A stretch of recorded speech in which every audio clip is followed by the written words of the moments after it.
All right, cool. So now that we just did that, yeah. So this is why it's important to be on fire for God, right? To be around people, and even if it's just getting into live streams and getting into live streams, getting into a podcast, you pursue God over everything. When you know that God is in your back pocket, that's when you know that you got to move it to the front pocket, right?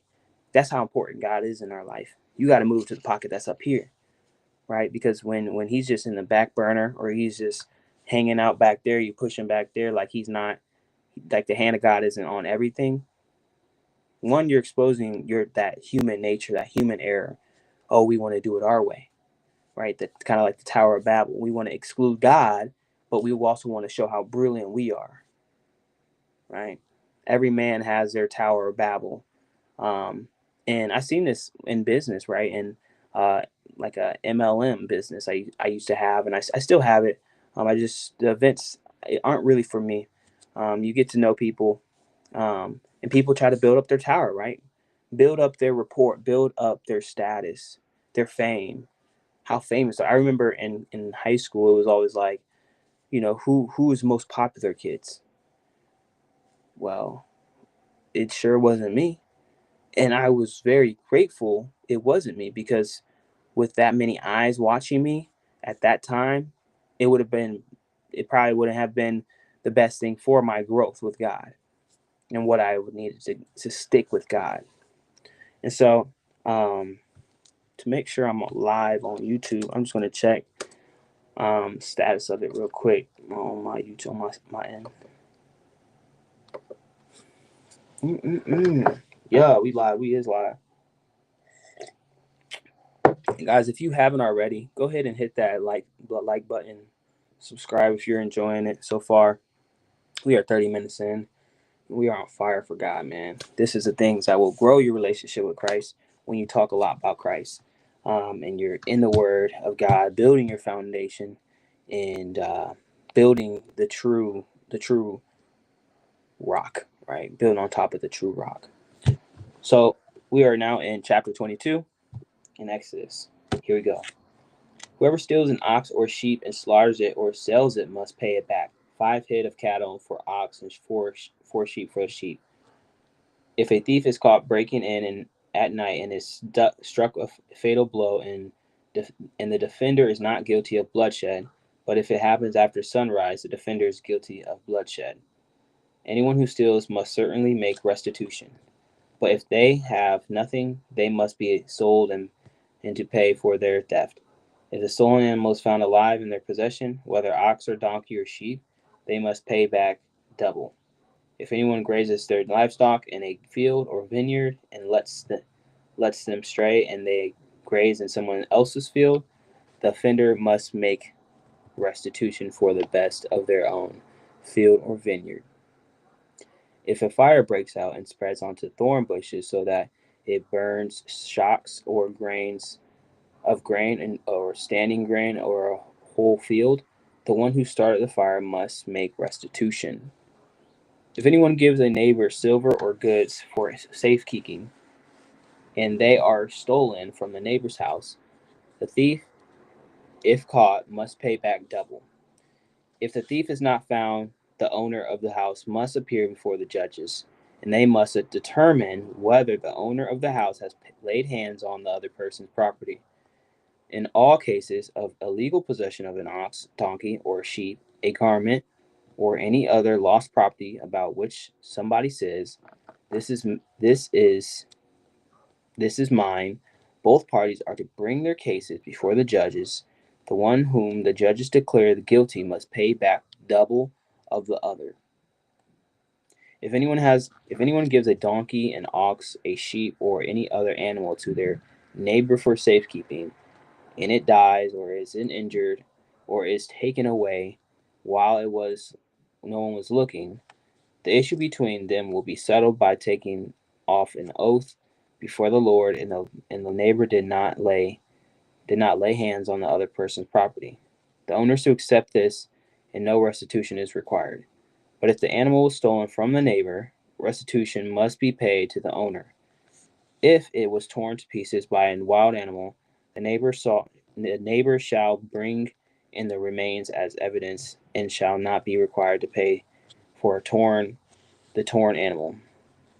If anyone borrows an injured, and by the way, what this is sounding like is right, the federal and the judicial system, right? This is the first time I'm reading in the Bible of that, like federal law, state law, local law, right? The judicial process. Um, it talks about judges, right?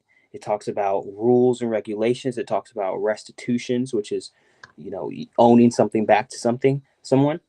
And this is very important, right? We can see this today, and this is why, like, this is the truth, right? People were just building off the Bible.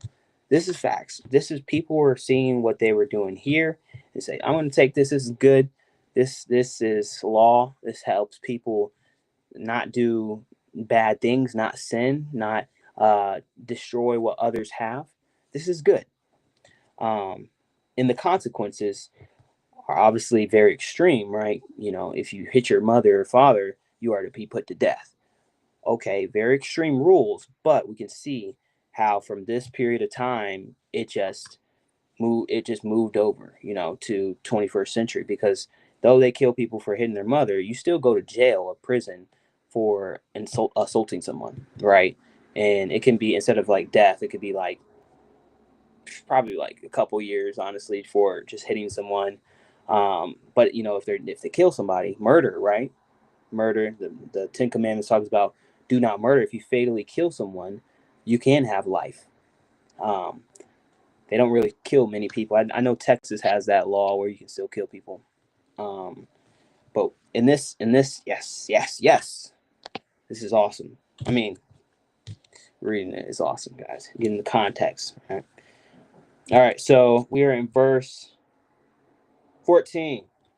If anyone borrows an animal from their neighbor and is not injured or dies while the owner is not present, they must make restitution. But if the owner is with an animal, the borrower will not have to pay.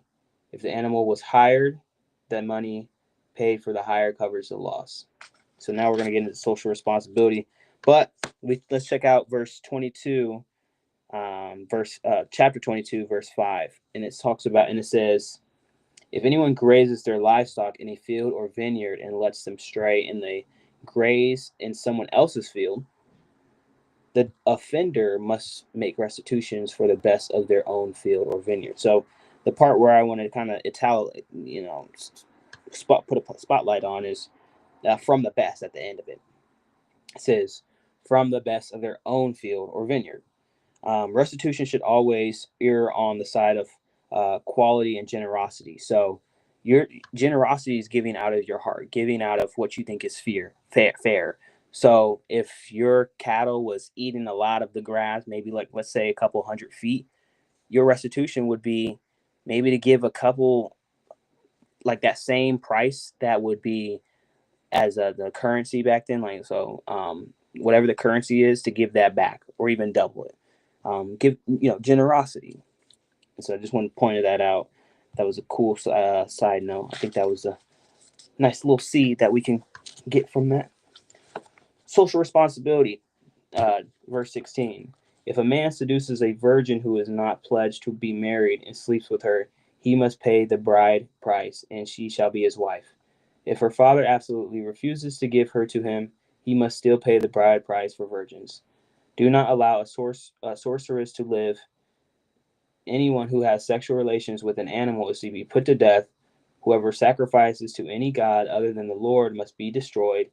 Do not mistreat or oppress a foreigner who were foreigners and for you were foreigners in Egypt. How to get that right? Do not mistreat or oppress a foreigner. Okay, I just said that. 22. Do not take advantage of the widow or the fatherless. If anyone, if you do, and they cry out to me, I will certainly hear their cry. My anger will be aroused, and I will kill you with my sword. Your wives will become widows, and your children become fatherless. Justice.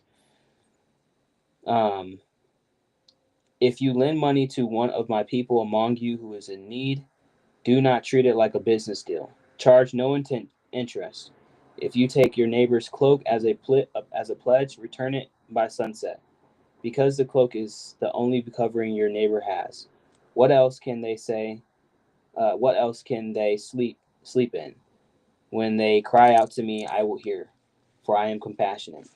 Do not blaspheme God or curse the ruler of your people. Do not hold back offerings from your granaries or your vats. You must give me the firstborn of your sons. Do the same with your cattle and your sheep. Let them stay with their mother for 7 days, but give them to me on the eighth day. You are to be my holy people, so do not eat the meat of an animal torn by a wild beast. Throw it to the dogs.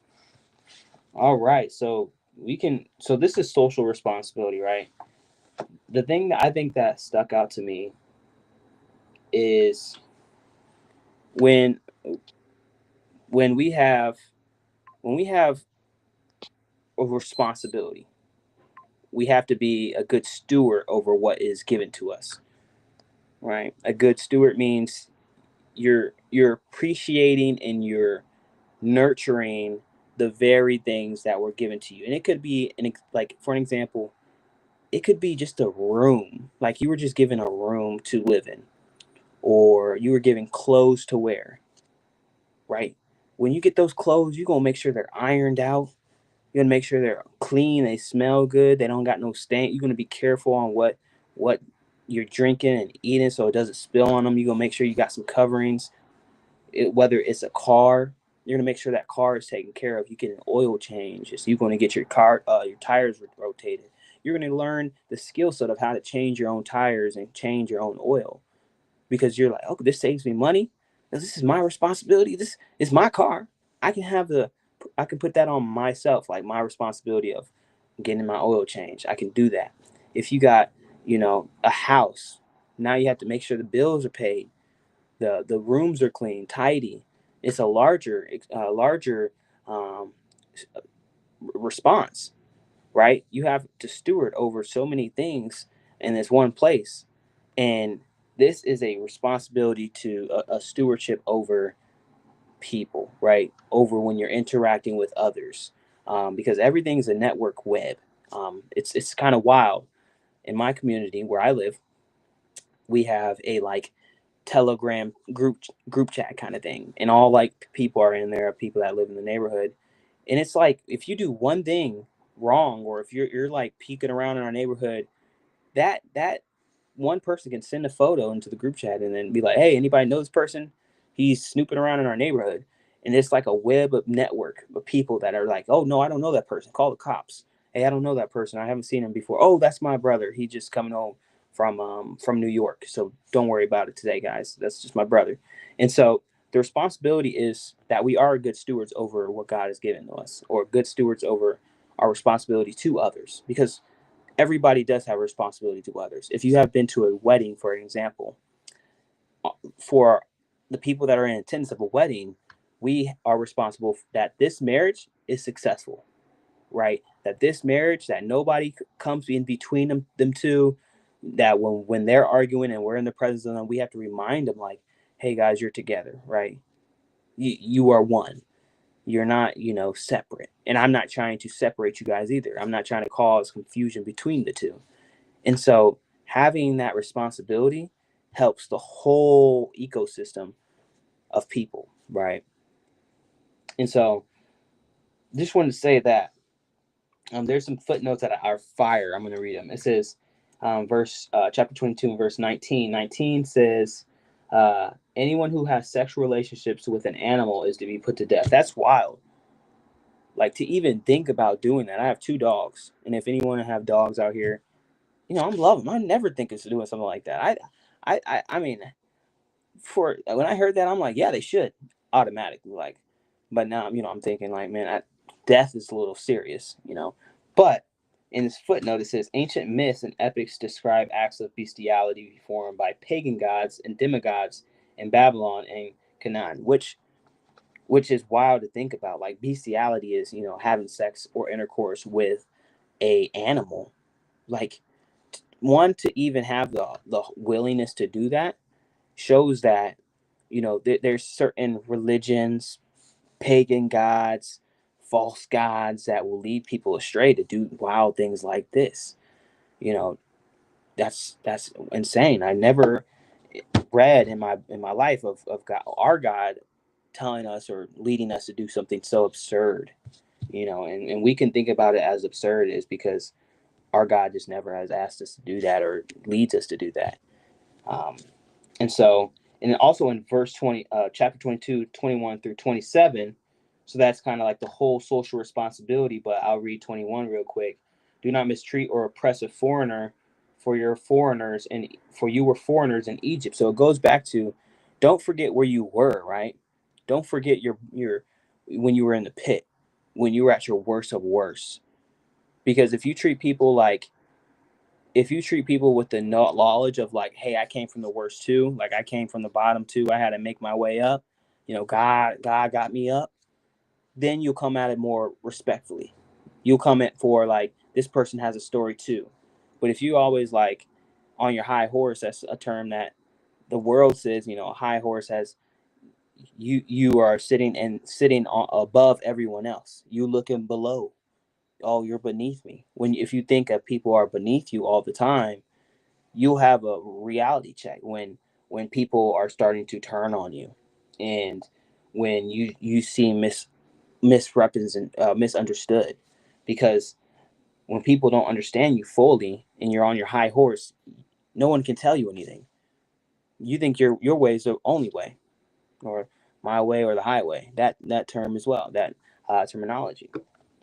And in chapter, and so 21 through 27, right? 27 says, where is it at? Because that cloak is the only covering your neighbor has, what else can they sleep in? When they cry out to me, I will hear them, for I am compassionate. So that the poor, the widow, the orphan, the foreigner, in fact, all defenseless people are objects of God's special concern, and provides care is clear from writings of Moses. Mm.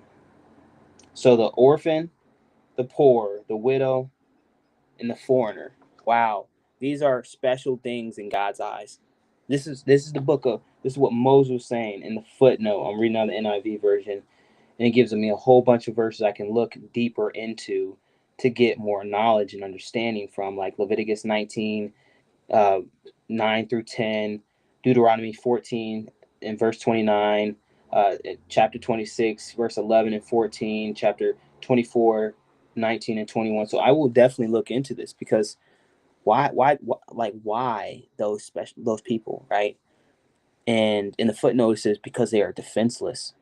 If you think about the poor, my mind automatically goes to the people in Los Angeles, right? It's like an epidemic going on over there, where they're exposed to the world, right? Satan, it can attack them so easily. And I love documentaries, right?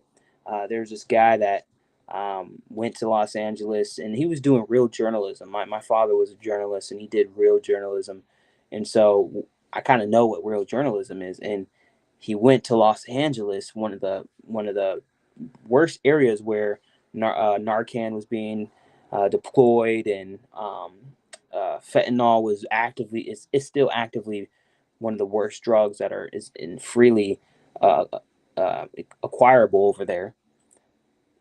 He went over there to expose Satan and his kingdom. How easy, he was asking questions, was like, to the homeless, and he was saying, "Well, how easy is it to get fentanyl?" They're like, "Very easy, very easy." He's like, "How easy is it to get crack?" "Very easy, very easy." So he's like, "Are you all crackheads?"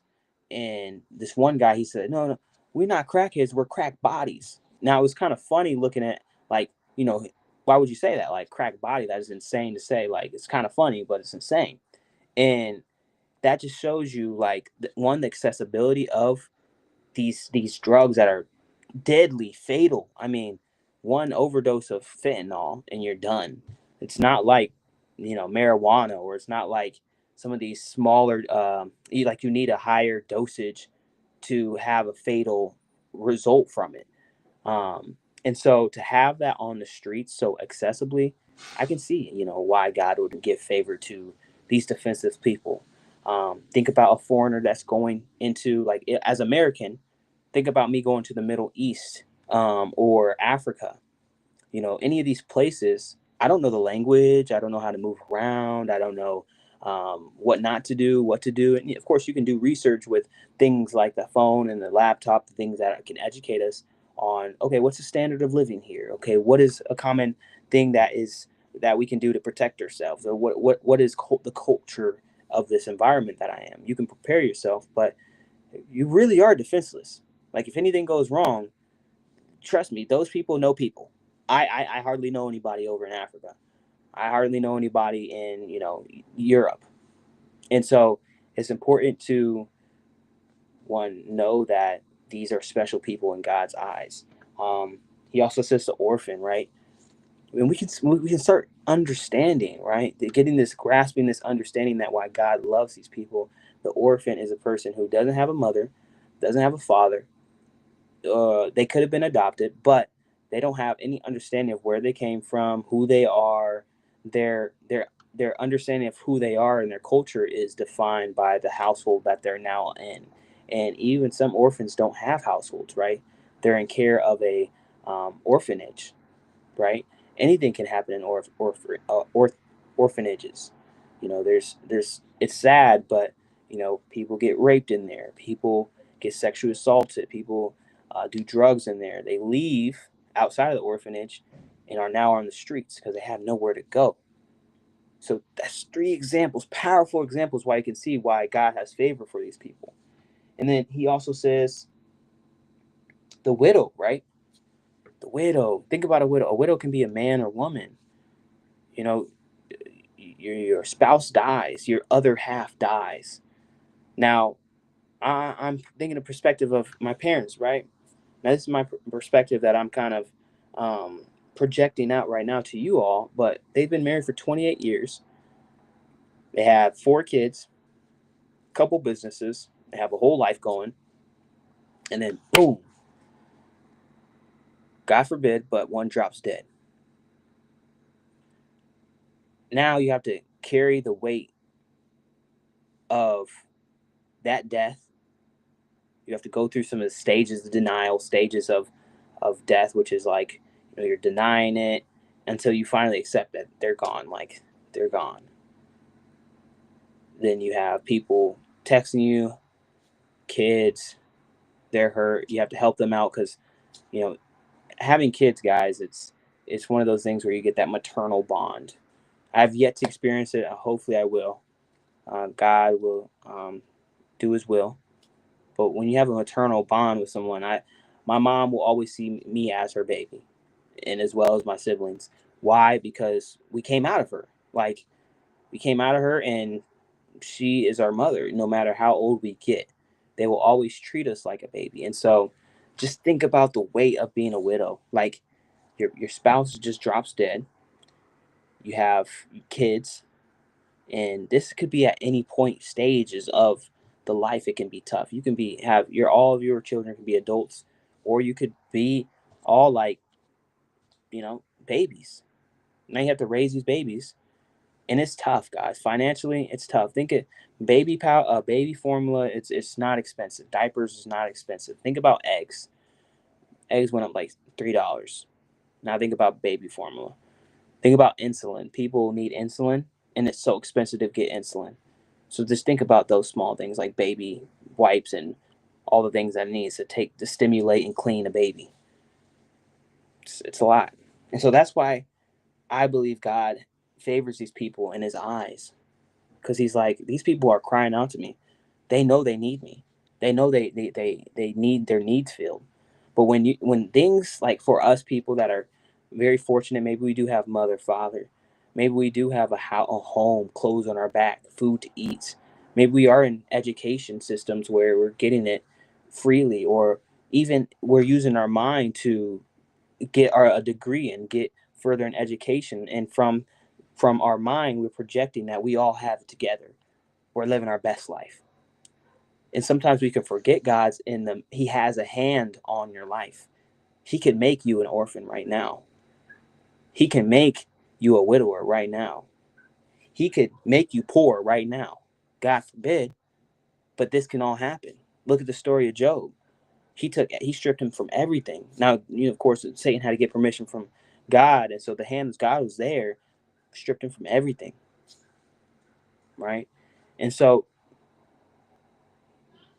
no matter where you are, you have to understand that there is a force that is protecting you.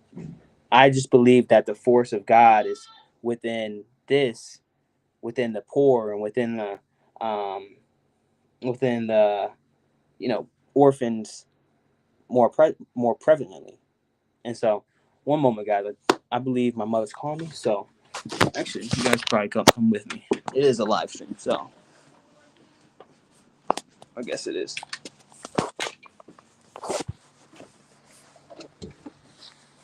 Grab both of them.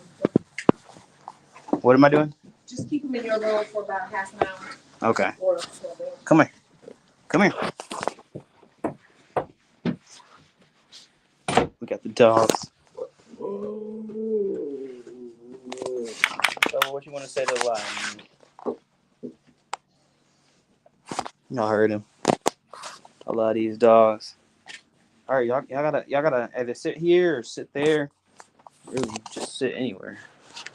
Yeah. Yeah. Don't speak dog, y'all, but their facial expressions have me in a hilarious mood. You're hilarious. Um, y'all gotta chill. Lay down somewhere. I don't care. You can be on my bed. You can go up there. All right, y'all. Sorry, guys. It's not too professional. We having some movers come here and put a new front piece of furniture in our house. But back to what I was saying is the hand of God is everywhere. It doesn't matter if you're poor, if you're an orphan, if you're a widower, if you're a foreigner. If from what you think and you're projecting out to the world and you think everything's good, I got mom, I got dad, I got food, I got shelter, I got friends, I might have a boyfriend, girlfriend, and you're projecting everything is good, check this out. This is why it's important not to forget God in your life, because he can strip all that away. And that's what I want you guys to remember. And keep God center, right? Keep Yahweh center. I mean, whenever I have relationships, friendships, whether it's with a closer bond with new people, or I'm rekindling that fire with older people, I always think about, like, let me have God the center of this. And it's a struggle sometimes because you have to remember, but the more you do it, the more it's easier. You have that connection in your mind. It's like, oh, I'm projecting my way instead of God's way, right? I'm projecting, because you can build your life, guys. I mean, I wrote down this one note. It was powerful. You either will try to make your life great, or you'll let God just automatically make it great. You be like, you can ask, why did God do this? He didn't make everyone great. No, I think there's always seeds of greatness in everyone. I used to watch this guy, and he would interview homeless people, and all these homeless people were talented. I mean, they were musicians, they were rappers, they were lyricists, they were singers, and just because they were in the world and Satan is roaming the world, he can be anywhere. He has this power to easily access them and tempt them, right? We know God doesn't tempt us; He tests us, but he doesn't tempt us. Only Satan can do that. And he does that with drugs, alcohol, uh, prostitution, adultery, drunkenness, slothfulness. And so you have this very powerful spiritual warfare that will be going around. So just you have to remember, and not just say you're blessed. Like, I'm blessed. Like, you have to start to speak to God. He wants that relationship. Like when you see people on YouTube and Netflix, and on Instagram and all these shorts, TikTok shorts, people going in, they're on fire for God. Yes, you need that, because your own soul salvation means your own soul salvation. Just because your mom's saved or your father's saved or your brother and sisters are saved doesn't mean you're saved. You have to make that commitment. You have to make that decision that I will live for Christ every single day. It doesn't matter. I have a emotionally up day, emotionally down day. Trust me, guys, I have a whole bunch of those. I'm human. And a matter of fact, I'm 22. And that I recall, I went through puberty. I went through the testosterone. I'm perking up and I'm still going through it. And I have to realize that I will have ups and I will have downs. And no matter what, my moral code will stick with Jesus. It will stick with Yahweh because that is my decision. It is my decision to get educated, to be discipled. It is my decision to choose God over my own way. Because the more I choose my own way, the more I hurt myself and I hurt people. The more I choose God's way is the more I can learn and the more I can help other people see God, see what he has done. He works in me, pours in me, pours out of me, and works through me. And so he can do the same thing for you guys, okay? He can do the same thing. And like, I don't know if any of y'all have been into any fights. Like, it could be just like you fighting for your life. You're fighting to win. You're fighting like to get to win a championship, a ring. I mean, I remember I was in the biggest fight of my life, and that was my spiritual battle, right?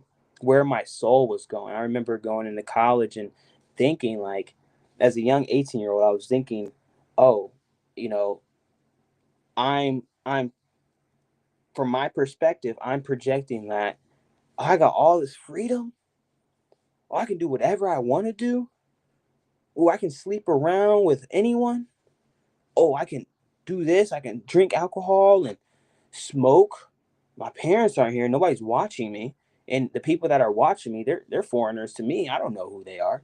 They could be my friends. They could be my enemy. I don't know. And so I was projecting like I was good from the outside. Like I knew that I can do any of this. But from the inside, I was very scared. I was very fragile because I didn't know if I wanted that truly. And when you don't know, you in this, you on the fence. You on the fence. And I'm telling you, when you on the fence, it hurts your growth and it hurts other people too. Because you're undecisive. You just don't know. Um, and it's okay to like not know right now, like not know which way you want to go, which career path you want to take. But the longer you wait and the longer you try to do it your way, it'll hurt your growth. I swear, guys, like in my life, when I didn't know what I needed to do, when I started walking with Christ, of course, when I didn't know what to do, I would say, God, look, I want to choose your way. More of you, less of me. Like what you need me to do. Like which way do I need to go? Because there's a lot of options, right? And as a man, you have options. As a man, you have options. Even as a female, you have options to just choose what you want to do in your life. I don't know if you guys had that saying, but whatever your mind can do, whatever you think of, you can do. And I had that projection in my life. I was pushing it out like, you know what? If I want to get her number, I can get her number. What's stopping me? If I want to be on that sports team and play college football, I can play college football. What's stopping me? So what's stopping you getting a closer relationship with Jesus? And now it's time to break down those layers of rejection and self esteem and dishonesty, self doubt, all these little layers, and it gets you closer to God, so He can start exposing you truly, because He just wants a relationship, right? And I always have this thing where I say relationships, because everything's a relationships, even relationships with strangers. I met some of my best friends were strangers when I first met them. I was like, "Who are you? I don't know who you are. Like, who are you? What's your name?" And now he's not a stranger anymore. He's in a relationship. I'm in a relationship. Like, this is my guy. That's my girl. That's a friend. And so, what I'm trying to get to y'all, one is the hand of God is on everything. I'm on fire already, and we only read 2 chapters. Yeah. It's good to get on fire for God, y'all. It's the best thing that you can ever have. All right, but I literally only read 2 chapters though, y'all. So like, we got all day though. We got 30 minutes in the room with the dogs. They chilling right now. Keyskate, he looking at me. He looking at me with them big blue eyes. Yeah, his siblings were their father, his father. Yeah. Mhm. He know I'm talking about him. But look, y'all. Verse 20, chapter 23. Let's do it. Do not spread false reports. Do not help a guilty person. Oh, hold on, y'all. Hold on. I'm sorry. Hold on. I want to talk about just because there's a footnote here, right? 22, chapter 22, verse 28. Do not curse the ruler of your people. A ruler was God's representative. Yeah. Paul quoted this law in addressing the high priest. So when you cursing, like it's a common thing, especially as American, to be like patriotic. No matter how bad your president is, like don't speak ill about him. He's still the ruler of this nation. He's still the president. Like don't like it's just don't. It's not wise to do that. It's not a smart thing to do. And even like that's somebody that is held responsible for your nation. It could be your governor, it could be your president, it could be um, the just your priest, it could be your pastor. Don't speak ill about it unless it's true, right? The truth could be, and it could be tough love, right? It could be a tough thing to say and to put out there, but if it is true, then it's truth, right? There's truth behind it. Just wanted to say that, y'all. So verse 20, chapter 22, verse 1. Do not spread false reports. Do not help a guilty person by being a malicious witness. Do not follow the crowd in doing wrong.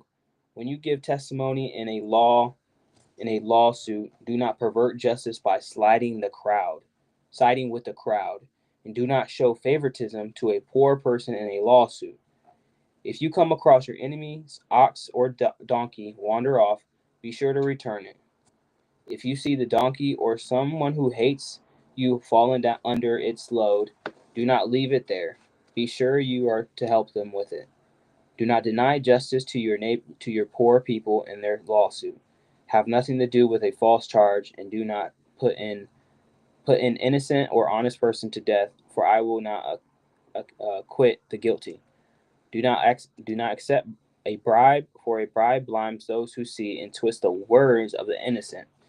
Do not oppress a foreigner to sorry guys, I got something on my eyebrow. That was had an eyebrow eye. I got literally had an eyebrow lash. Yeah, fall down. Um, do not oppress a foreigner. You yourselves know that it feels to be a foreigner. And he's talking to the Israelites, so they were enslaved for 400 years because you were foreigners in Egypt. And so I want to stop there real quick, and I want to address God, because he's like, all right, if somebody's your enemy, and when I mean enemy, that means like your opposition. And then to even get a better definition of it, let's ask chat, what does enemy mean? I know what an enemy means, but let's get some clarification. It says good question, right? Biblically, the biblical meaning of enemy in the Bible, enemy refers to human enemies, people who attack, betray, or prosecute you. Spiritual enemies like Satan, sin, or evil powers. And then personal enemies, emotions or habits that draw you away from God, like pride, fear, or hate. So there's different forms of enemies. But I believe the enemy we're talking about is human enemies. So someone who attacks you, betrays you, or persecutes you. Now, I remember when I was being attacked in high school, and I wanted to fight back. And there was times I 100% did fight back. Like I was like, I'm not gonna get punked, especially in this melting pot, because everybody gonna think they gonna punk me. and I ain't a punk. And so there was a time where I would fight back. And then when I came into the knowledge that vengeance is his, vengeance is God's, I realized that you don't have to fight everybody. Pick and choose your battles, what to fight, what when to not. Right? When you're doing this, you get to move in less with more grace for people in a dark world, because most people will have dark thoughts. Like it's a fallen world. You know what I mean? Like, all right, guys, I'm gonna turn off my notification. If y'all ain't in life insurance, y'all don't understand. Turn this on. Work. We working right now. We working to get a closer relationship. So these enemies. So think about somebody that insults you, attacks you, betrays you, persecutes you, speaks ill about you. These people are you aren't wanting to hang around them at all. These are the people that you're like, you're the opposite of what I'm trying to achieve. You disagree with me, you hate me, and you're if I continue to be around you, you're gonna lead me away from God, and we're gonna end up it's gonna be hand on hand combat here in a second. And so it's important for us to know that when it's saying this in Exodus in verse 4, if you come across your enemy's ox or donkey wandering off, be sure to return it. If you see the donkey of someone who hates you fallen down under its load, do not leave it there. Be sure you help them with it. Mm. Those hostile to you are to be shown the same consideration as others, right? It's the same. It's the thing that I'm starting to really adapt right into my belt of truth, which is just because someone else's sin is visible, meaning I can see what they have done to me. Maybe they became my enemy because they stole from me, or maybe they became my enemy because they cursed me, and it was visible in that moment. I should not treat this person any differently than any person on this earth. Why? Because one, every man is made in the image of God, and then two, I also have hidden sin. Just because they expose it in that moment doesn't mean I'm better than them. It goes back to that Tower of Babel. Like, am I trying to make my tower bigger than them? Am I trying to be more righteous than them because they did this sin against towards me? Or am I leveling the playing ground, being at their level and saying, hey, what you did was wrong. And I know, look, the God I believe in, hey, vengeance is his. So I don't got to worry about that. I don't got to feed into this argument or uh, into this battle that we have going on anymore. I don't have to feed into it. God will settle this. And so remember, if you are in disagreement with someone and it's like a spiritual battle, you feel as if it's going on, remember, God will do the battling. All you have to do is be near to God, right? Be near to God, be aligned with God. That's the biggest thing that we can say, right? Be obedient to him, because when you're obedient to him, it's like you're underneath his blanket of protection. Nothing will happen to you as long as you abide in him. And the moment you step out of that blanket, I'm telling you, Satan could throw an arrow at you, bang, hit you and hit you. Next thing you know, financial problems, or your car goes down, bam, and God forbid any of that things happen to y'all or to me. But this is what can happen when we're outside of God's will.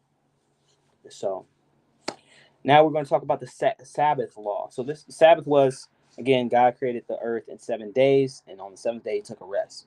And in the Ten Commandments, we're learning about how we shouldn't be working on the Sabbath day. So Sabbath laws. For 6 years you are to sow your fields and harvest the crops. But during the seventh year let the land lie unplowed and unused. Then the poor among your people may get food from it, and from the wild animals may eat what is left. Do the same with your vineyard and your olive grove. 6 days do you work, but on the seventh day do not work, so that your ox and your donkey may rest, and so that your slave born in your household and the foreigner living among you may be refreshed. Be careful to do everything I have said to you. Do not invoke the names of other gods. Do not let them be heard on your lips. Hmm, that's a powerful thing, right? Do not let them be heard on your lips. The Sabbath is so important, man. I love a Sunday, and I'm starting to really realize what it means to not work. Because if you're very focused on your work, I mean, like you're just doing your due diligence, you're clocking in, or you're an entrepreneur, you're working for yourself, and you're doing that for 6 days straight. You honestly, you need that rest day, right? You need a day to kind of reflect, recap your week, see how God is working in you, how He poured out of you, how is He, renewing you. These reflection methods, right? It's we don't reflect too much anymore. Like people are just going with the flow. They're on go mode every single day. They're going to corporate America, working 12-hour shifts, working overtime, and they hardly have time to reflect because once they go out of work, who they hang out with people. A lot of these people aren't godly people, so they won't talk about taking time and spending it with God. They'll say like, "Oh, take time with us. Come to the bar. That's our way of relaxing. Let's put some poison into our body." That's what they're saying basically. Let's poison our body. Instead, when you have godly friendships and godly relationships, you'll learn that, man, I'm the reason why there's rest and there's peace between us is because the Holy Spirit is in between us. And when the Holy Spirit is there, what's one thing we can learn for people that are single and people that are married? We can learn that when the Holy Spirit's there, that is our meeting point. We meet because of the Holy Spirit. And we should meet with the Holy Spirit every single day because we have to take account of what we're doing, right? We have to take account of our actions, our behaviors, our attitudes. Even for me, I was struggling with, the LGBT community because I was looking at their sin and so visible, and I was saying, man, like this is a movement now. Like people will actively come out and display this sin, and it just goes against God. And I have to really realize that. Well, let's take account of your sin, Joshua. You may not sin every single day, but when you backslide, when you slip up, let's take account of that. What about that, right? Because that is my testimony, my slip ups, my fall, and going back to the grace of God, going back to alignment with God. And so I think that's very important to know. And then it also says that so that the people around you can rest, right? Your slaves, your servants, your family members. Because if you're the head of the family, right? For people that don't have a head, um, but if your father is actively working or your mother is actively working, these role models in your family, you're gonna have this sense of like the spirit that comes on to you, like, oh, I have to be doing something too. Like I have to be productive, I have to be proactive, I have to plan, I have to keep up with the Jensens, kind of like feel. Oh, or maybe it's Simpsons, I don't, one of the saying, there's this worldly saying that's like, I have to keep up with what the world's doing. But when you see your father resting, your mother's resting, you could be like, all right, cool, I can really sit back now, I can be at peace, everybody's resting. But when everybody's on go, they moving, they're projecting this sense of urgency, then you gonna also have that sense of urgency. Like you gonna feel like you need to be always energized. Like you always need to have the most energy. Like you always need to do something. But I'll tell you what, guys, like I used to obviously in college, like I used caffeine was my number one. Ooh, caffeine, Adderall. I took Adderall like every major exam. So after every like term, at the end of the term, energy drinks, coffee. Let's go. Like I need to be energized because I need to make sure I'm weeks ahead in my classes so that I can do what I want to do. Guys, I had the worst burnout after college. I was like, man, there needs to be a balance to this stuff, because this stuff will hit you in the side of your like your heart will be in your stomach eating all that stuff. You will not be high vibrational, you will be very low vibe, and it's very superficial vibe when you're doing that stuff, because it's superficial stuff, right? I mean, all the products that the people advertise about, like energy this, burn your fat, it's all superficial. If you do it the hard way, you'll actually have a story behind it. You'll actually have something more authentic and genuine, instead of taking the easier route. People don't want to take the hard way though, because the hard way is a hard way. It sucks. It's a narrow way. But I'd rather. I remember, guys. There's so many stories I have to tell you.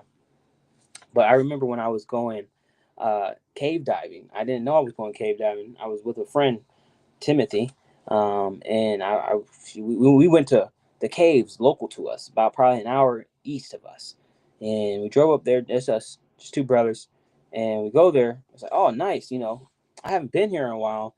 He's like, yeah, man, have you been cave diving? I'm like, cave diving? What's that? He's like, all right, looks like people are over there, but we're gonna keep on walking around the park, of course, and then we're gonna come back to it. It's like, cool, like it's just hiking, right? Simple hiking. You're on ground. You're going up and down hills and stuff. Cool. Then we get down to the caves, and he's like, "All right, you ready to go in?" I was like, "Yeah, of course. Like, let's see what's up there." This man gonna lead me to the tightest like entryway to a cave, and I'm like, "Uh, you're going in there?" He's like, "Yeah, I've been in there like several times." I was like, "So you know what's in there?" He's like, "Yeah, there's an end, there's an exit." I was like, "Okay, cool. How deep does it go?" Like, because at this point I'm projecting anxiety, bro. I'm like, brother, like you're like, this is a hole in the wall and you don't know what's in there. So I'm projecting fear right now. And Tim's like, yo, let's crush it right now, man. Let's crush it, bro.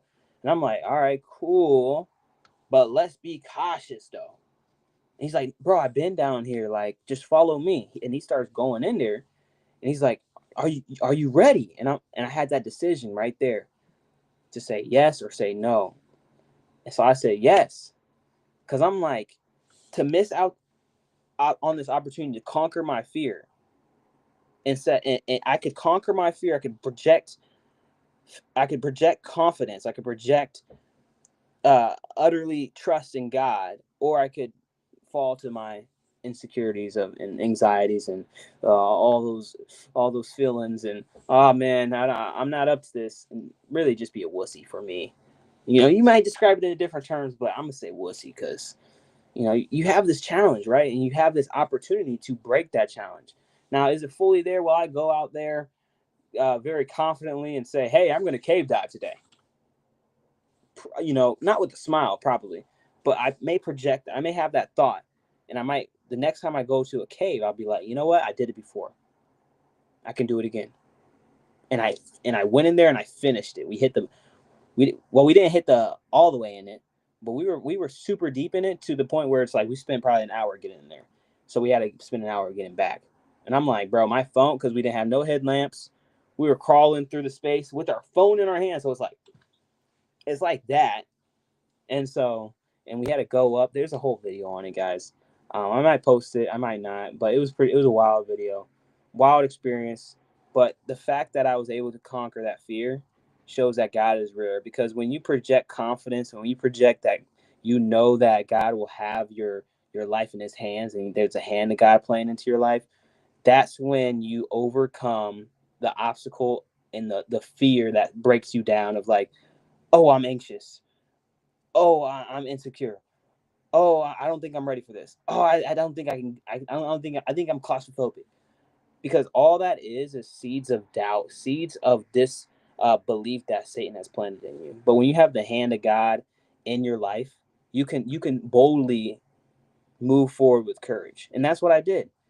Even reading the Bible, guys. I mean, there's days where I'm not projecting like, yes, I'm a faithful believer of God. I will crush my prayers tonight. I will crush the reading the Bible tonight. I might get through the whole book. No, I'm human, right? There's days where I'm like, all right, I'm on my low, time to get in bed, and I have to, switch a rule up on him. I got to remember that, like, Though I'm tired, God has given me an obstacle, an opportunity to say, I'm going to pray before I go to sleep, or I'm getting the word before I go to sleep instead of going to sleep. Because that is the choice. That is the hard decision to make, that one choice that God is saying make, that just produces confidence, courage. It produces the warrior inside you. Everybody has a warrior in them, but a lot of people fall short of becoming that warrior because they fall into the insecurities that was put into them, whether it was at their childhood, whether it was in high school or college, that people tell them that they can't do it, they can't make it, they won't achieve their dreams, their visions.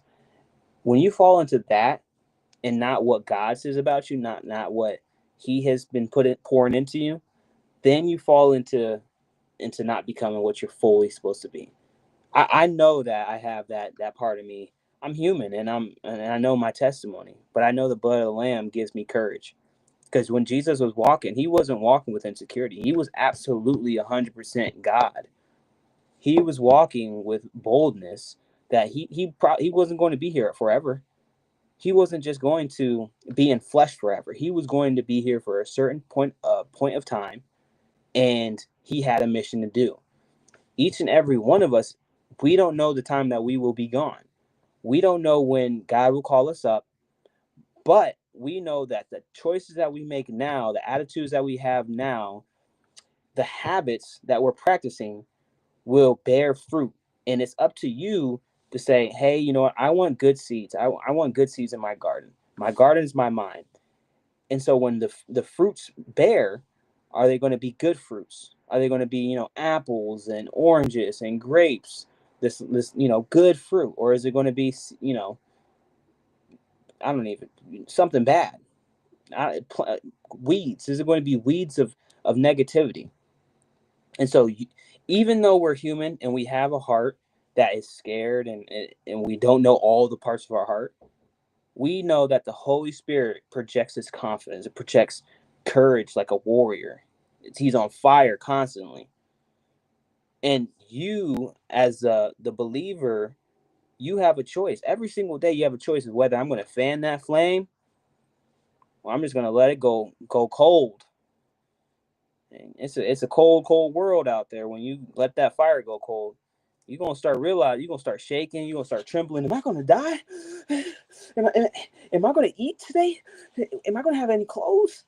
But when you fan in that fire, you gonna feel good. I'm talking about, you gonna feel like God has provided me with warmth today. He has provided me with food today, with light today. I can see today. I can smell today. I have favor today. I can move. I can walk today. I can use my limbs today. But when you cold and you're not fanning that fire, you gonna project insecurity and anxiety, and people can read that off of you, 100%. Like, I can read, because of the Holy Spirit and discernment. Oh, this person's anxious. You know, there was a young man, a guy that was in church one day, and he was anxious, and I just touched his shoulder, and he just I was like, brother, it's okay. Everything will be all right. Like, you here with family. Like, you don't gotta, because trust me, we us men in there, we know a lot of stuff. We know a little bit of jujitsu here and there, judo. A lot of them know how to box, and so it's not like, if somebody come up in here, they're gonna kill you. No, but you can see what that person has been experiencing, right? And we've been praying over that person, that individual, right? Because obviously everybody's in their different stages of their walk, different tiers. Some people, again, are very high in the kingdom. They know their anointing, they know their favor, they know the blessing in their life, and they're studying to show themselves approved. They're studying to show that, you know what, since God has given me the time, I am going to be, I'm going to make sure that I'm living it for Christ, right? Because we have time, right? Like, right now we have time. Like, if you're in this life right now, you have time. You have time to choose God, or you have time to choose what you want to do, right? And it's not easy all the time, guys. Trust me, it's not easy. But that's what makes you just callous your mind to doing the hard things. Now you still have a heart of flesh. Like you still feel, you still, you know that um, you got the fruits of the spirit, like kindness, love, gentleness. But at the same time, you know that you have to do the hard things because the narrow walk is not easy, y'all. It's like a tightrope. You got to be very cautious and careful about how you step. The more you practice your balance, the more easier it becomes. So just practice your balance, guys. Even for me, I'm talking to myself as well. And so, guys, I went on that one, right? But so verse 13 also says, right, 23, verse 13, yeah. It says, "Be careful to do everything I have said to you. Do not invoke the names of other gods. Do not let them be heard on your lips." Meaning, I shouldn't be saying Muslim gods. I shouldn't be saying Taoism gods and all these Eastern gods. They for me, they don't matter, right? Like when I cast them, when I expel them out of my mouth, I make these words real. I'm acknowledging that their name is a real name, but the only name I need to be practicing and saying is the names of my heavenly Father, Yeshua, Jesus, right? The Savior, my Redeemer. Those are the words that I need to be saying. I don't need to worry about saying,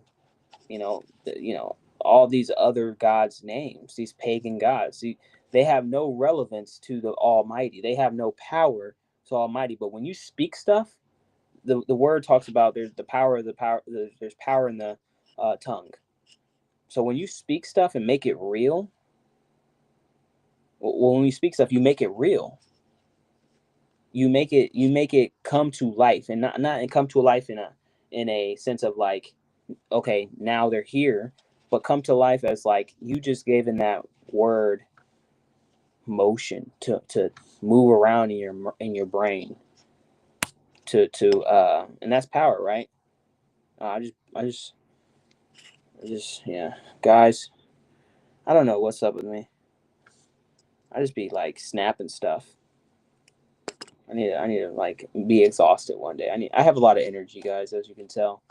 um I didn't mean this, but guys, there's a story. I went to this one. She was a lady of God's her house. Her parents were there. I was meeting her parents, and I freaking snapped the ice cube tray right in front of her parents. I was like, out of all things that could have happened, why did I break what was theirs? Like, I literally went home and repented. It was like something in the morning. I had to repent. I was like, bruh, I hope they don't think I'm some savage, some some beast. But gosh, it's funny. So now we're gonna go into chapter 14 or verse 14. Sorry, the three annual festivals. 3 times a year you are to celebrate a festival to me. Celebrate the festival of the unleavened bread for 7 days. Eat bread made without yeast, as I command you. Do this at the appointed time in the month of Aviv. For in the month you came out of Egypt, no one is to appear before me empty-handed. Celebrate the festival of the harvest with the first fruit of the crops you sow in your field. Celebrate the festival of the ingathering at the end of the year, when you gather in your crops from the field. 3 times a year, all the men are to appear before the sovereign Lord. Do not offer the blood of a sacrifice to me along with anything containing yeast. The fat of my festivals offerings must not be kept until morning. Bring the best of the first fruits of your soils to the house of the Lord your God. Do not cook a young goat in its mother's milk. Wow. So the first fruits, right? In verse 19, it says, "Bring the best of the first fruits of your soil to the house of the Lord your God." Representative of the whole harvest. The offering of first fruit was acknowledged that the harvest was from the Lord and belonged wholly to him. Wow. Do not cook your young's goat in the mother's milk. The reason for the prohibition is uncertain, but it may be related to the prohibition against slaughtering a mother animal and its offspring. So I want to just mention like the first fruit of just anything, right? I mean, but in this tradition, when the Israelites were getting this being told by Moses, the first fruit is so important. I mean, when you see the first fruit, it does bring a lot of joy. For these were farmer people; these were people that had land and stuff. But if you ever gardened, I love gardening, guys.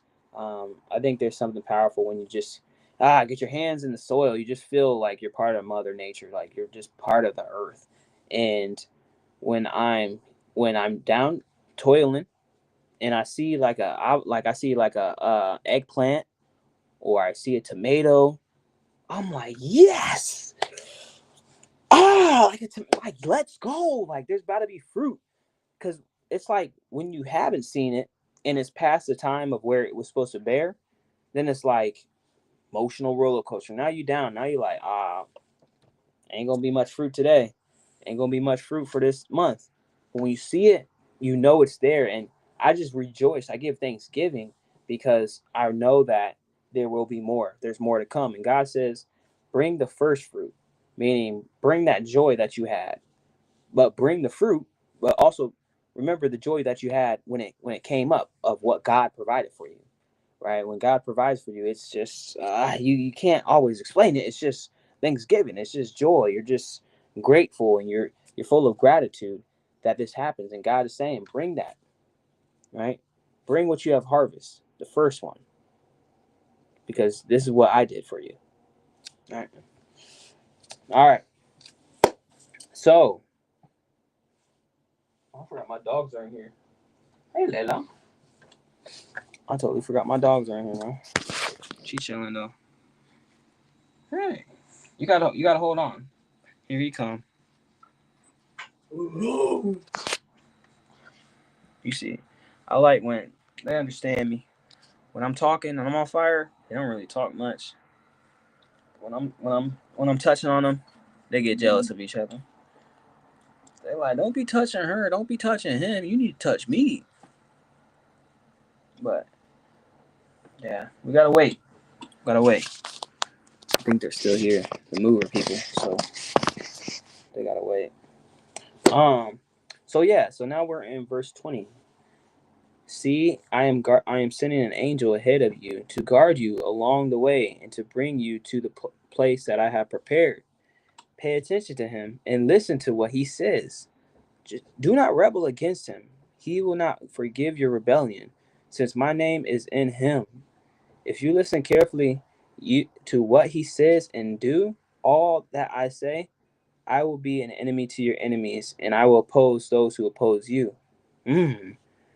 My angel will go ahead of you and bring you into the land of the Amorites, Hittites, Perizzites, Canaanites, Hivites, and Jebusites, and I will wipe them out.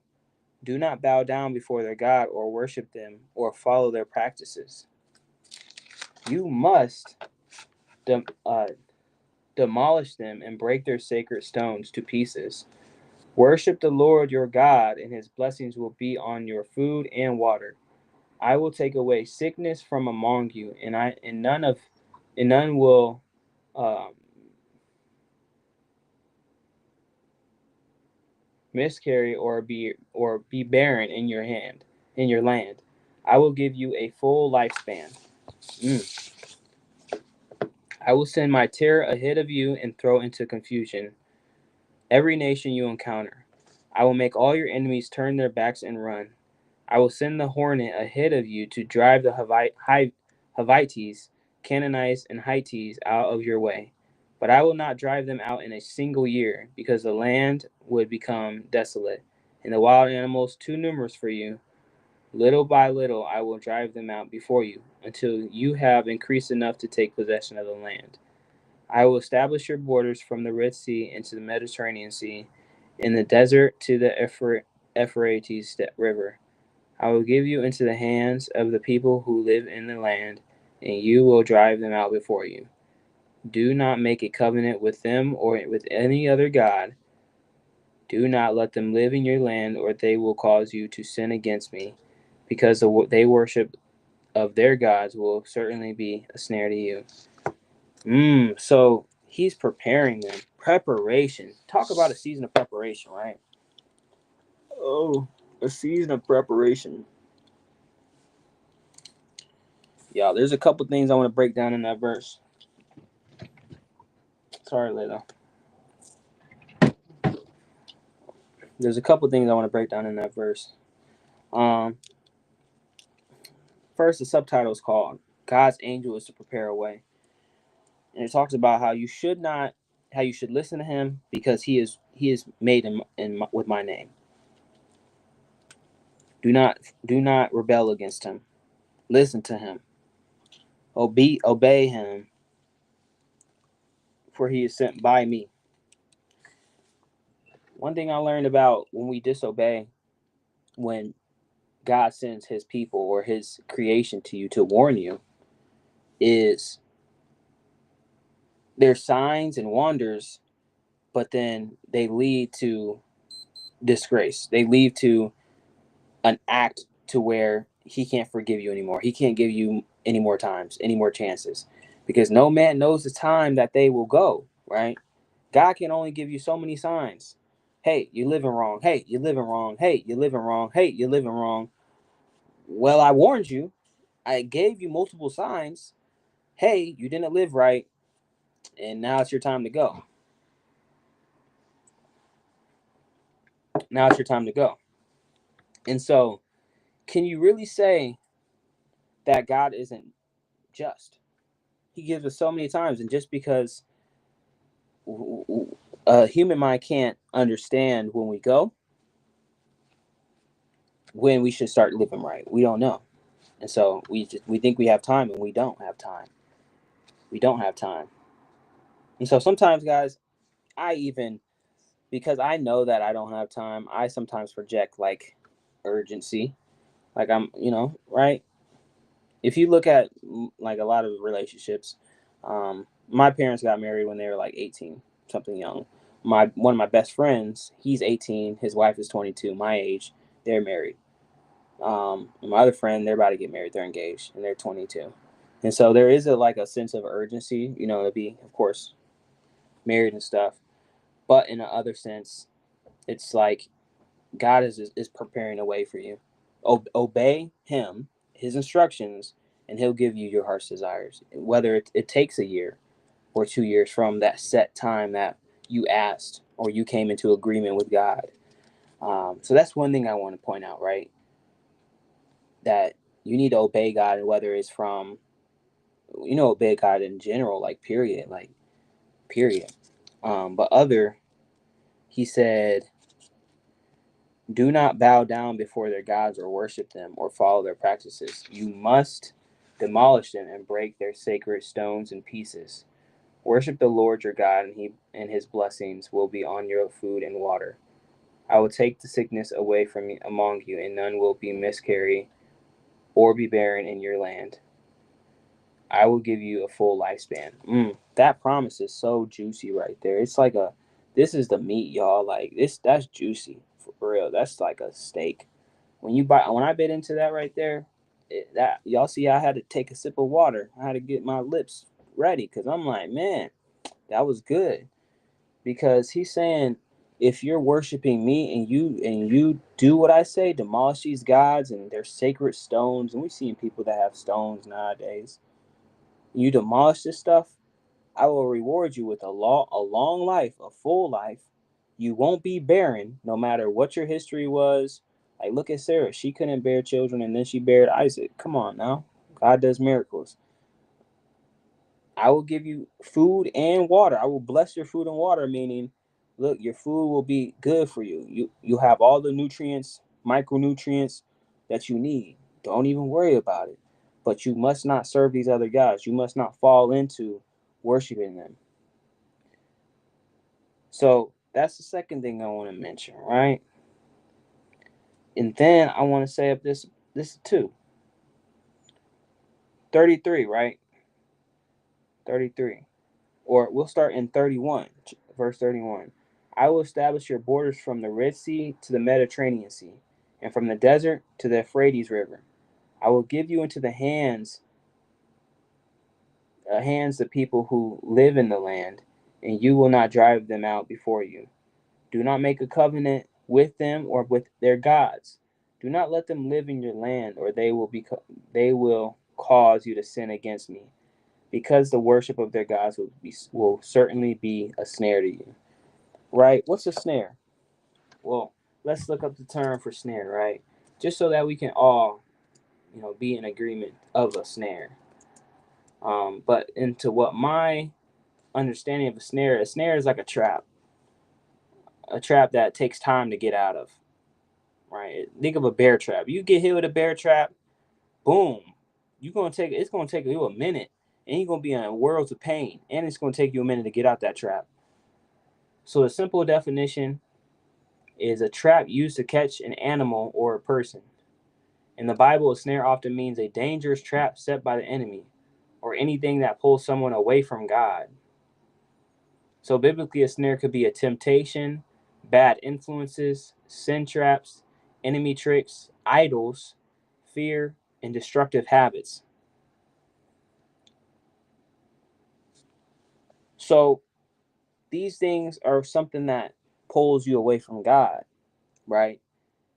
And they're saying if you let these people live in your land, Israel, he's talking to the Israelites. If you let these people, these Canaanites, live into your land, they will become a snare to you. They will become like an infection in you. That what they believe will spread. And I show love to my brethren, but there's a lot of things I hate, because when I come into the knowledge of what the truth says in this Bible, not me, I'm just a spirit here in my flesh, in my temple right now, training it up, practicing it, right? But when I'm getting to the knowledge and I'm understanding that these people are around today, I mean, there's crystal ladies, there's pagan gods all around here, and people are intertwining their lives without knowing this stuff. That's why I think the culture that the world has, it's a hookup culture where you sleep around with anybody, you marrying anybody. Well, think about what religion they are, or where their faith is at. I can't be married to somebody that's lukewarm in their faith, or you know, I believe in Jesus and they believe in some other pagan god. I can't be with them, because the spirits that they're gonna in like include in the household. And shoot, if you have sex with them, now that you gave your seed to that person and you entered that person, their opinions and their emotions and the spirit tied in with you two, guess what? Can be a wicked spirit, because you mix with the wrong crowd. And so there's no I know that there's a thing out in the world, especially being a young black man in America. There's a lot of racists, and they won't they'll say, hey, I won't let you date my daughter because you're black, you have these habits, you act this certain way, you dress that certain way. And one, to generalize people like that isn't un, is unfair. One, but two, it's a culture. It's a culture thing, right? When I grew up, my parents projected. They said, "Josh, you are a young black man. You got to understand that you're a young black man, and the culture that is outside in the world, that is not your culture. You love God. You will get to know God. You will let Him work through you, in you. You will renew you, cleanse you, expose you, but you are not the world."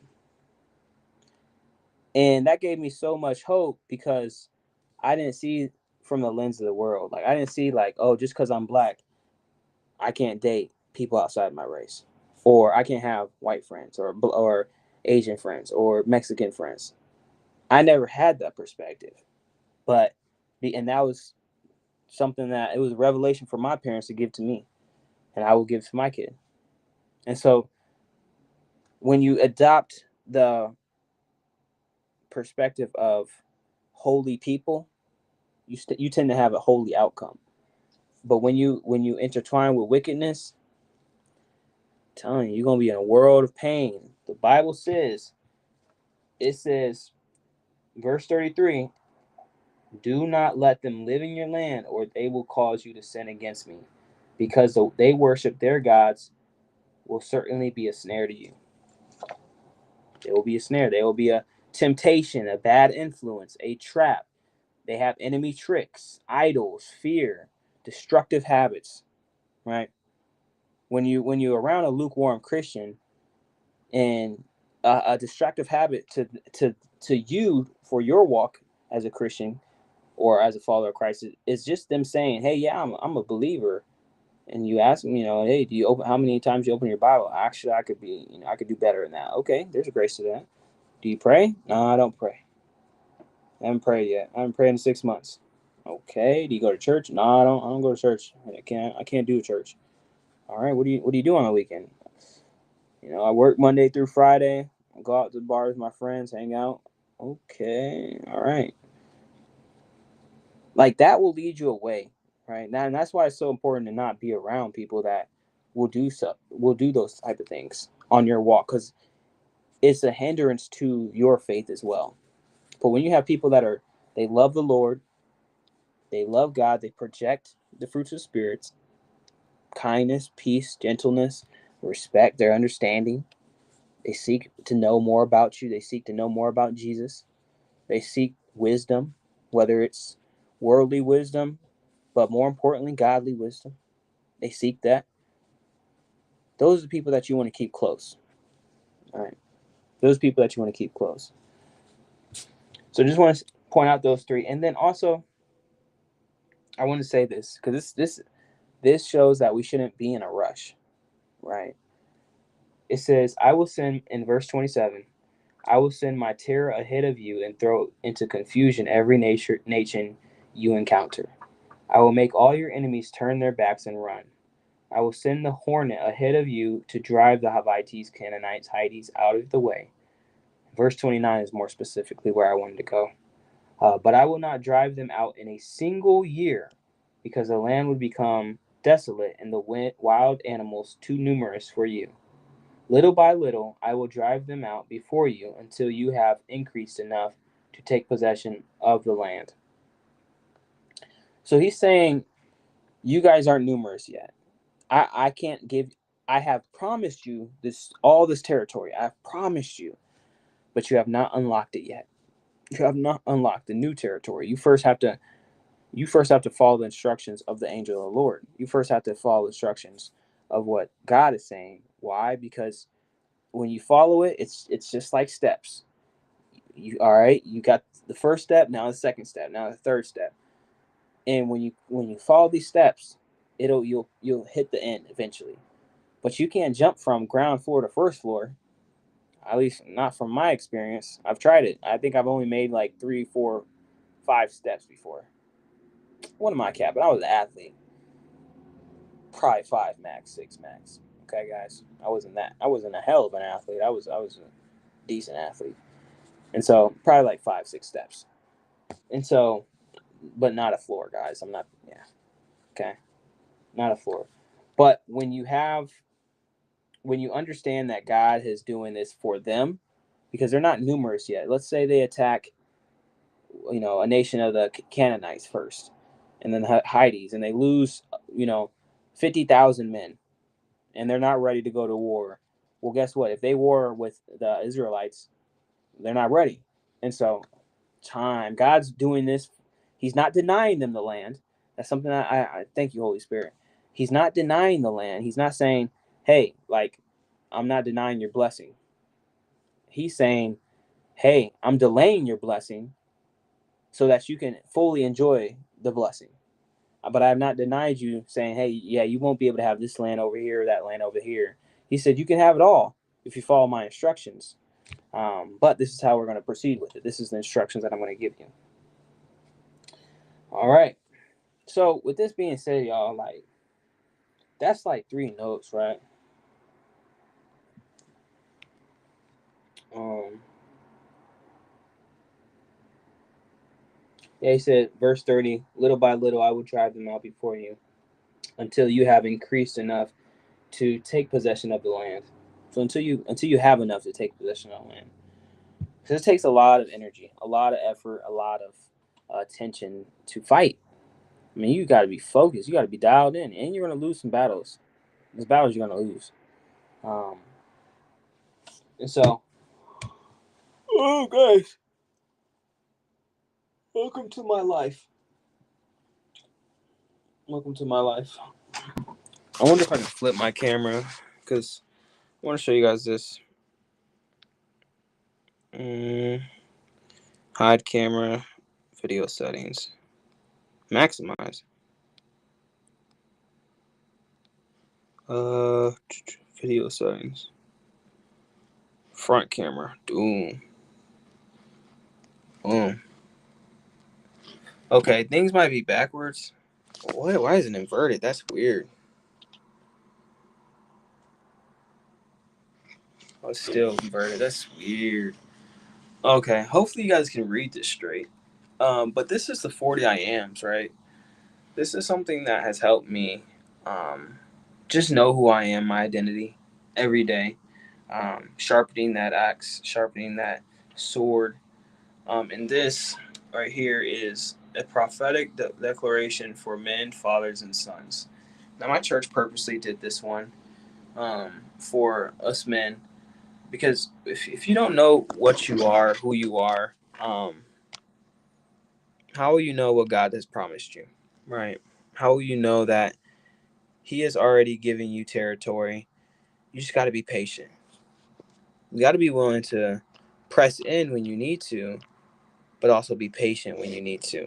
Not everything, you don't always have to fight. Like God says, be still, for I will go before you. I will fight for you. Just be still. And being still is it is a way where you are having a spirit where your spirit's untouchable, number one, but your spirit is also unmovable. No matter if you're in prison, if you're in school. I remember in college, I would be, college, they're trying to educate you, and it's a liberal college, so teaching you about things around the world, different cultures, different religions. And I remember there was this topic in class where they were talking about different religions, and my spirit man just wanted to leave the room. Like I saw, my flesh was speaking to me. I'm like, man, I just want to leave, man. Like they're talking about all these other gods and stuff. Like, man, I'm not supposed to be here. And that moment when I went through that, I had to be patient with myself. I know God was teaching me in that moment about, who the true God is. Just be still. They can't touch you. If you got the Holy Spirit residing in you, that you're untouchable. You're unmovable. But the flesh, I was like frying from the inside out. That's what it felt like. I felt like, I just want to lay my hands on. I can't lay my hands on my professor, but what are they talking about? It's not true. So, if you're having those moments, especially in your college or you're in a place where you're just very uncomfortable, just know that God has you there for a season and for a reason. And just because He's delaying what He has promised for you doesn't mean He's denying it. It doesn't mean that He's saying no to a wife or to a new car or a new house or a new building, success in business. He's not denying that. He's not. He's just giving you the time to develop yourself. Because again, what did he said he's not going in verse, we can get to the truth. In verse 29, chapter 23, it says, "But I will not drive them out in a single year, because the land will become desolate, and the wild animals are too numerous for you. Little by little I will drive them out before you until you have increased enough to take possession of the land." So how we can apply it to today is, in other words, God won't give us all that we need, all that we want right away in our first year of being, walking with God. God's like, first, man, you got to get to know me. Because if you don't get to know me, how will you ever see that the hand of God was in your life? how will you ever see and genuinely know that God, that you are grateful and you are in thanksgiving for the test of your life? Because there was points where I felt like Joseph, like people did me wrong, but at the end of the story, he was like, "Look, brothers, come close. I'm not going to hurt you. I love you." And that was a graceful answer, a very graceful way to go about being mistreated, especially from blood brothers. And so you have to first acquire the knowledge of God, the knowledge of Yahweh, Jesus, what He has done for you, and He wants that personal relationship. But people are double minded. We can get double minded, and you won't be as focused on Him anymore. But when you're focused on Him, guys, I mean, I just showed you pretty much. I mean, my whole corner of my room is like faith based, except for this guy. It's a dog with a gun. I'm not gonna. I don't know. I just moved him from college, and I was just like, yeah, I need to hit like a cross or something instead. But I have like my whiteboards, my calendar, like days I'm gonna go live and stuff, my goals, and then just like things that will build my belief. Because guys, like I know I'm blessed, but there's still a part of me where I'm working where it's like, all right, just be patient. This is a friendship in itself, or this is a relationship in itself. You got to know that there's steps to it. You don't just jump from the first floor to the second floor. There's steps that connect the first and second floor. So it is a work in progress. You're working, um, and realize that he's established that he's established a way. Um, and if you really want to measure your faith, just do it every day. Like, when you open the Word, go a little longer today. When you pray, go a little longer. When you hang out with the community of believers, go a little longer. Like there's a test to your faith. God doesn't tempt us to do negative, to sin, but He does test us. He's like, all right, you say you're ready for the next level, the next step. Let's see if you truly are. Um, let's see if you really want this, if you really desire this, and if you will, I've already established that step for you. You can have it. But if you're not, then you'll just go back to step one, which isn't a bad thing. It is just backsliding though. Like the story, I want you guys to take that story as a useful tool for you, because that is my testimony. Like there was a part when the cave diving. Some more people just joined, but I remember I went cave diving with my friend Timothy, and it was one of these local caves in my area. It's about an hour east of where I'm at, and I remember it was a hiking spot, and I love hiking. I love being outdoors, and we hiked for a while. And he was like, "All right, you ready to go cave diving?" And I was like, "Yeah, man." I didn't know the education of cave diving, like the word, but cave diving means you're actually going in a cave. And what I remember, the cave was super big, like the entrance way it was, and you could walk down there, and it was easily accessible. He chose the hardest route, went to this tiny spot in the wall, and I remember I could easily project faith now. Like I could either project faith or I could project fear. Because if I said, "Nah, man, I don't know, man. It's just I don't know what's in there," that's fear talking. Fear talking. But if I said, even if I said yes in an uncertain situation, like an uncertain, I don't know what's in there. It could be a lot of stuff in there, spiders, insects, whatever. A deep end, I could die in there, whatever. But I said yes because the fact is, I know that I'm not here forever. Why would I miss out on opportunities when I know that I'm not here tomorrow, here the next day, and just live life like that? And obviously with rules and regulations and obeying God's commandments. But the best people that I know that make really good decisions and really want the best out of life are the people that came close to death. And I remember my friend Cole. He had got in a car accident where he flew out the front windshield and he landed in a corn a yard. He landed in a uh, basically like just corn. The best way to put it, like a corn row. Not the hairstyle, of course, but the corn row. And when he did that, he was able to land softly and everything. He maybe got away with a concussion, but after then, man, he was just living life on fire. He, very good in business. He loves, passionate about it. Now in life insurance, he's actually got me into it. I got to take my test here soon. Got to study a little bit more for it, then retake it. And he's very passionate about life, and so people won't understand that. But if when you know that you're close to death, you'll understand it. That's why people on their deathbeds, they'll be like, "Man, I regret it not living like this. I regret it not doing that. I regret it doing." Like, you don't want to live like that, guys. Like, regrets. It's not a way to live. No way to live. Um, I'm very comfortable sitting back. I say back because my back is on the chair. But saying I don't have any regrets. I might have been forward on a lot of things in my life, but I don't have regrets as a 22-year-old. I don't look back at my life and be like, oh man, I regret doing that.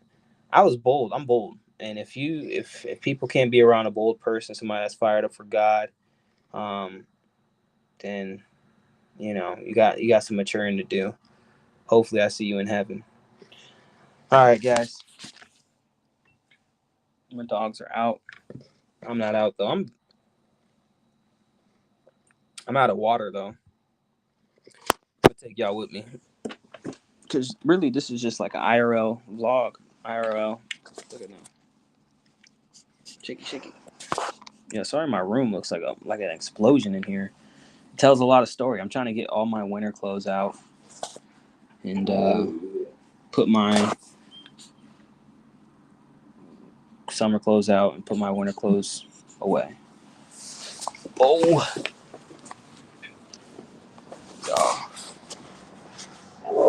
oh yeah, they're still here, guys. I can't let you out, guys. I can't let you out. Yeah, there's no way for me to leave without me actually letting them out. He's fast, guys. This husky, he's fast. He'll dip out the room and like speed run down the hallway. I'm like, bro, I don't got. What? Bro, chill.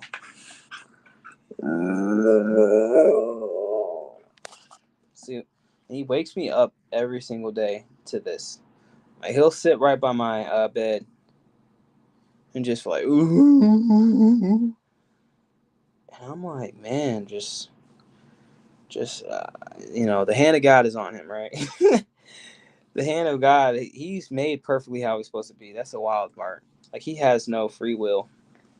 He does what God intended him to do. So he howls. But I'm not a dog. I'm not supposed to be howling. I just got free will, so I can howl. What? This one whimpers. What? Oh, hello, Layla. She looks like a princess, doesn't she? Oh, princess doggy. Aww. Gotta paint your nails. I don't got no nail polish though. I gotta go to my sister's room. Oh. Whoa. Yeah. What are we doing? We've been live 2 hours. Let's go. What else? Check my I did put my phone on D&D because I can't have nobody interrupting me while I'm praising. Bar. Oh, Miranda texted me. Marita. Facebook. Ooh. Hey, if you got Facebook, by the way, send me a friend. I know this is way late, but I enjoy having conversations with you guys. Yeah, and I gotta post this to Facebook or YouTube. This is on YouTube too. If you're on YouTube, guys, please like and follow, subscribe, if you guys feel like you want to support, go ahead and scan that barcode, and that is a link to my business. I'm a businessman. All right, post this on Insta. Hey, bye.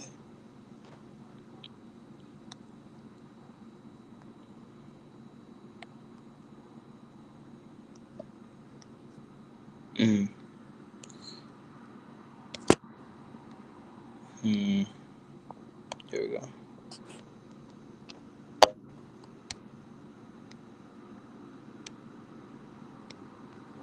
All right, cool. Yeah, I would love to know like who's in this live stream. Like where are you from? Like where are you guys from? You just can drop the. I'm not that smart enough to find IP addresses and all the like intricate stuff. But I would love to know where you guys are from, and if you're viewing on Facebook or YouTube, you should say.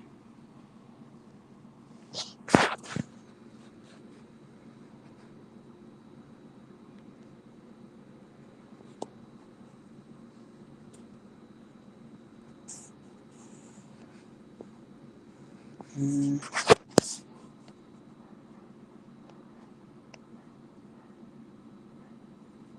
Yeah, I also haven't gone live in like 2 days,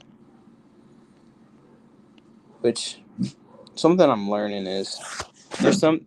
Hey, Layla, don't do that. Okay. Boop. Is that like these lives is something I love to do. I mean, I love to go live.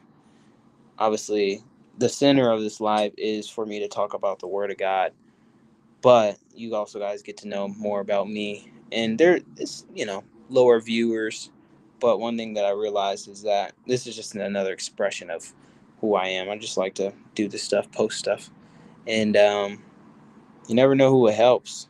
That's the beauty about it. You never know if, the people that it's helping are going through something. I mean, we're all going through something, but you never know if it's talking specifically to that person. And and yeah, proper preparation. Just being a little bit more thoughtful about this channel, YouTube, Facebook. Yeah, in my walk with Christ, I think just like being like, there's a fine balance to be like. There's some people that I know that are on fire for Christ, but they're just not like me. Like they don't talk a lot, but they love God. They've seen Him work in their life. Um, so you don't have to be like super like extroverted like me. I have my introverted parts too as well, guys. Like I'm like, you know what? I can have an inside the house type of day. I think it's one of those type of days. When other times I'm like, all right, let's go on a hike. Like for real. Let's go to the movies. Hey, bro, let's go downtown, see what events are going on. There's days that I have those, but I like hanging out. I like hanging out. Dang, bro. This dude just farted, bro. Bro, he just farted. That ain't good. It don't smell that great either. Um. Okay.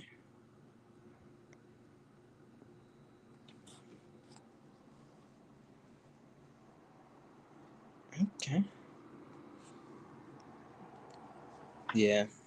Also, guys, like, if you are a younger viewer, I don't know who, Grandma, if that's you, shout out to you, cause you be really watching my lives.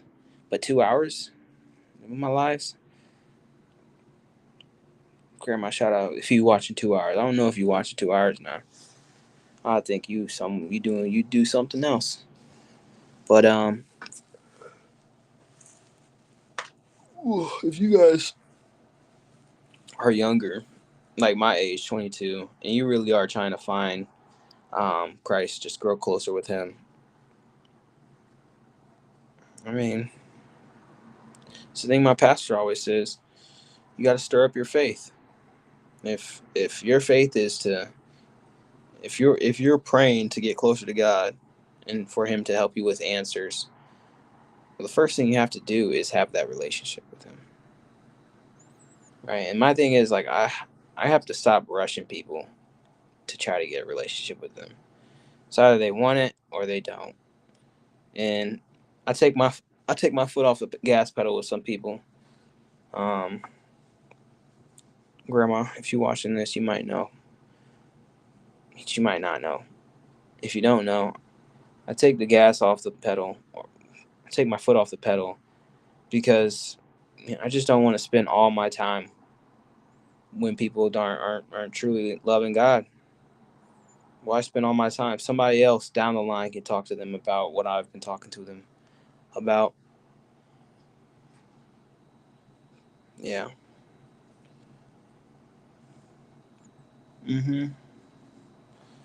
But man, what would God have in store? Where will God take me? All right, guys. I'm getting like projecting everything that's in my head for the most part. The sound mind thing is insane. Like, I really do have peace. I need to let these dogs out because they're eyeballing me, but I'm probably gonna go live probably tonight. I don't have too much to do. Just reading, and practicing. So I'm gonna end the stream here, y'all. Deuces.